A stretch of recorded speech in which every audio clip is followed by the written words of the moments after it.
ሰላም ጤና ይስጥልን የተከበራችሁ አድማጭ ተመልካቾቻችን እንደምን አላችሁ? የሰዓቱን መረጃዎች ይዘን መጥተናል። አብራችሁን ትቆዩ ዘንድ የአክብሮት ግብዣችን ነው። እንደተለመደው እስኪ አንድ ቪዲዮ ዛሬ በጣም የብልጽግናው አክቲቪስቶች ሰሞኑን በቃ በሪከርድ ወጥቷል።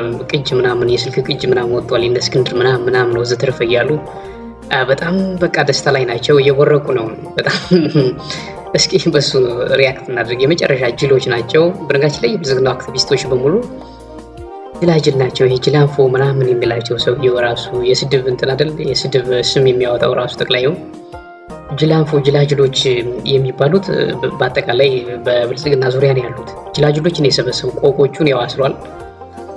ብቃት ያላቸውን ደና አይኪው ያላቸውን አሪፍ የሆነ ኢንቴሌክቹዋል አብዲቲያቸው ከፍተኛ የሆኑ ግለሰቦችን በሙሉ አስሯል።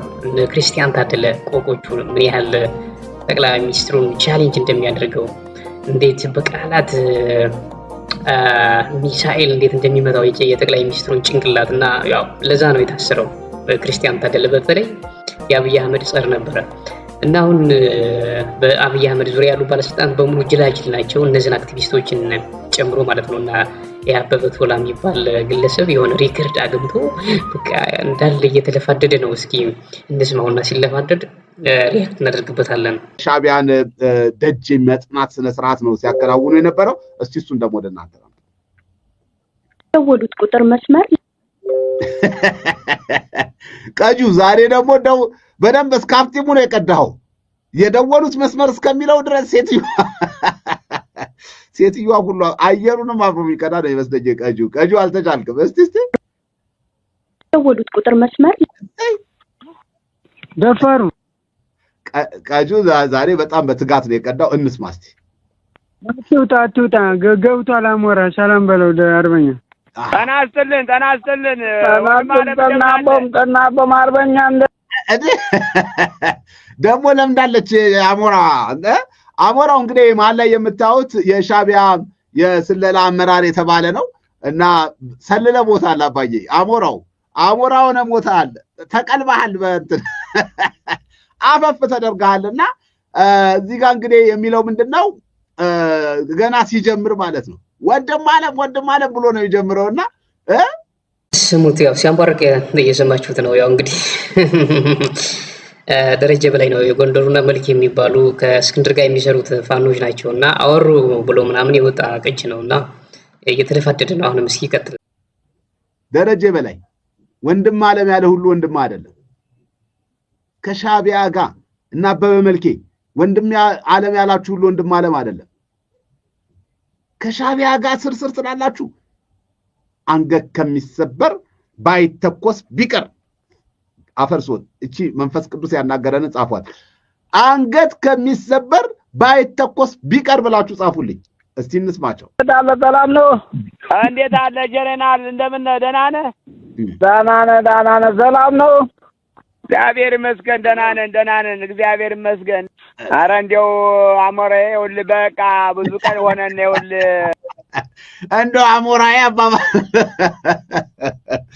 ክርስቶስ ኧረ ከፋኖ አይጠበቅም። ኮስተር ብለህ ጉዳዩ የጦር መሳሪያ እጥረት እንዳለብን ስለመጠቆም አይጠበቅም ምናምን ያለው አምናህል ማለት ነው። በስነ ልቦና በነገራችን ላይ እየተመቱ ናቸው። አሁን በነገራችን ላይ አበበ ቶላ ያው ኦሮሞ ነው። ማንም አሁን ብሔሩን ነው እየደገፈ ያለው በዝንታይም ማንም የማንም ብሔር እየደገፈ አይደለም። አንዳንድ ግለሰቦች ካልሆኑ በስተቀር የብሔሩ ላይ ያሉ በማለት የኦሮሞ ብሔር የሆኑ ስልጣኑን ስለያዙት ነው አበበ ቶላ የሚንተፋተፈው የሚያገጠው የገንደ አፉን ማለት ነው። እና ምንድነው ያው በስነ ልቦና አዳለ ኢንፌሪቲ እንዳላቸው ያሳያል። ራሱ ፋኖ እንደዛ አይደለም የሚዋራ ቆፍጠን ያለ ነው ለማለት ፈልጎ ነው መሰለኝ። እና እስኪ ይቀጥል። እስኪ ፋኖ ቆፍጣን ነው ምናምን ብለን ጠይቃለን እንጂ እንደው አሞራዬ ኧረ ተቸግረናል። ይሄ የሚጠበቅ ነው በነገራችን ላይ በእውነት እኔ የምጠብቀው አይደለም። እንስማ እስቲ ያፈርስ አቆለማመጡ ራሱ እንዲህ አይነት ቁልምጫ ልክ እንደ አበበዬ አይነት ቁልምጫ ነው። እንዲህ አይነት ቁልምጫ ሰምቼ አሞራዬ አላለ። የኮድ ስሙ እኮ ነው አሞራ። አባዬ የሚቆላመጥ አይደለም። አሞራዬ ካልከው ኮዱ ጠፋ ማለት ነው። በዚህ አጋጣሚ ወይ ደረጀ ኧረ ፋኖን እንትንም አዋረዳችሁት። መድኃኒዓለም በስመ አብ እንደው አይ እስቲ እንስማ። ለማንኛውም አሞሬ ይኸውልህ በቃ ብዙ ቀን ሆነን ይኸውልህ 2 ሳምንት በላይ 18 ቀን ሆነን እኮ ይኸውልህ ፀሐዩ እዚህ ራቡ ስንቃላ መጣነ እዚህ በሌለበት በረሃ ላይ ነው ያለን። ብዙ ሰራዊት ነው ያው የምታየው መደበኛው ጠላት ሞርተር ምናምን ወራውሮብን ያው ልጆች ቆስለውብን ነው ያሉ ሕክምና አልባኔ ያሉ እንደው ሰቃየነብህ። እንደው እስኪ እንደው ደውልለትና ተሎ እንደው እንዲመጣል ለኔም ያው ስልክ አላነሳልኝ አለ። መልስ ምንም የለም። ግን ይጠራሉ ሁለቱ ስልክ ሁሉ አይመልስልኝ። እንግዲህ ይጠራል አይመልስም። እንግዲህ ቻል ለማድረግ ነው። እዚህ ጋር አንድ አስተያየት ትኩረቴን ስባ ነው። በነገራችን ላይ አማራ በነገራችን ላይ ራሱ ነው መሳቂያ ምናምን የሚሆነው በራሱ ታይም ነው። አሁን እነሱ ተዋግተው ምናምን ክልሉን እንደዚህ ቢያደርጉ ችግር የለውም እኮ ማለት ይሄ ኦሮሞማ የሚባለው ግሩፕ እነሱ ተዋግተው ተፋልጠው ተኳሽ ሆነው ምናምን ክልሉን ተቆጣጥረው ምናምን ቢሆን እኮ ችግር የለውም፣ በጣም ችግር የለውም። አማራ ከአማራ ስቲል እየተፋለጠ ነው፣ እየተቀጣቀጠ ነው። አይታችኋላ። ኦሮሞዎች እየሳቁባችሁ ነው። ለአማራዎች ነው መልእክቱ። በነገራችን ላይ እየተዋጋህ ራስ ነው ሚኒሻ አድማ ብተና የምትባለው ከፋኖ ጋር አማራን አድናለሁ ብሎ እየታገለ ካለው ጋር እየተዋጋ ነው። ኦሮሞ ግን እየሳቀብ ነው፣ እርስ በርስ እያዋጋ አይታላ። እነሱ ተዋግተው ቢሆን እኮ ያው እናድንቃቸው ነበር እኮ። እየተዋጉ አይደለም፣ እዛው ክልላቸው ውስጥ ናቸው። በርካታ ሚኒሻ ወደ አማራ ክልል ሂዱ ተብለው ፈርተው እምቢ ብለው ነው የቀሩ። ወደ አማራ ክልል ግደሉን፣ እዛ አንቃችሁ ተሰቅሉናላችሁ እንጂ አንሄድም ብለው እምቢ ብለዋል ነው የተባለው። የኦሮሚያ ሚኒሻዎች ወደ አማራ ክልል አንሄድም በቃ ብለው ፈርተው ማለት ነው። ማን ነው አሁን አማራ ክልል እየተዋጋ ያለው? ራሱ አማራ ከአማራ ፊኒሽ አለቀ። ይሄ ነው። አሁን እየቀለደብን ነው። አሁን ሪከርድ ብታዋጣ ምንድነው ትርጉሙ? ብልጽግና ሪከርድ ታዋጣለህ በየቀኑ። ምንድነው ትርጉሙ? ምንድነው ጥቅሙ? ምንድነው? በነገራችን ላይ ሪከርድ የሚያዋጣው የብልጽግናው መንግስት አሁን ይሄ ፌክ ሊሆን ይችላል፣ ግን ሪከርድ ብሎ የሚያወጣቸው ነገሮች ምንድናቸው?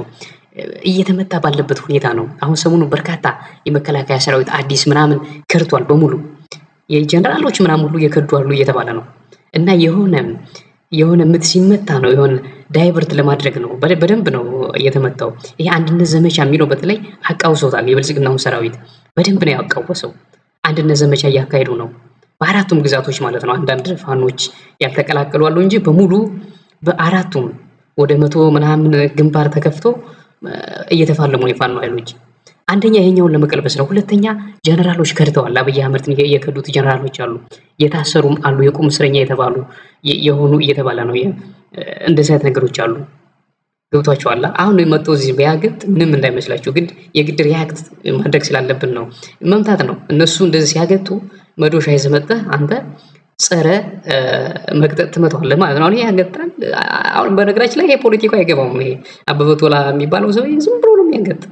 የሱ ብሔር ናቸው ብሎ ያመናቸውና አብይ አህመድ እና ሽመልስ ያው 4 ኪሎን ብቻ ስለተቆጣጠሩት የሚያገጠው አዲስ አበባ ቁጭ ብሎ ማለት ነው። ያ ነው የሚሆነው። እና ለምንድን ነው ሰሞኑ ስለተመቱ ነው ይሄንን ቅጅ ያወጣው። በደንብ ነው የተመቱት፣ በደንብ የተቀጠቀጡት። ለዛ ነው ተጨንቀዋል፣ በደንብ የተጨነቁት። አሁን የሚዋጋ ኃይል የላቸውም። ፊኒሽ አለቀ። ፋኖ ተከፋፍሏል ይላሉ፣ አልተከፋፈለም በፍጹም። 30 ሪከርድ አውጣ ዝም ብለህ ፌክ፣ ማንም አይሰማም። ፋኖ ብረት ነው ገትሮ እየተዋጋ ነው። ፊኒሽ አለቀ። ምንም ነገር የለም። አትዝረጥረጥ ዝም ብለህ 30 ጊዜ ፎቶሾፕ ጺምን እየተቆረጠ ምናምን ልማት እያለ ቪየትናም ምናምን ቻይና ብትንጎራደድ ማንም አይሰማም። ማንም ፋኖ ገትሮ እየተዋጋ። ኤርትራ ሄዶ ተገናኘ፣ መብቱ ነው። አላያንስ መፍጠር ከሱዳን ጋር መብቱ ነው። ከጅቡቲ ጋር መብቱ ነው።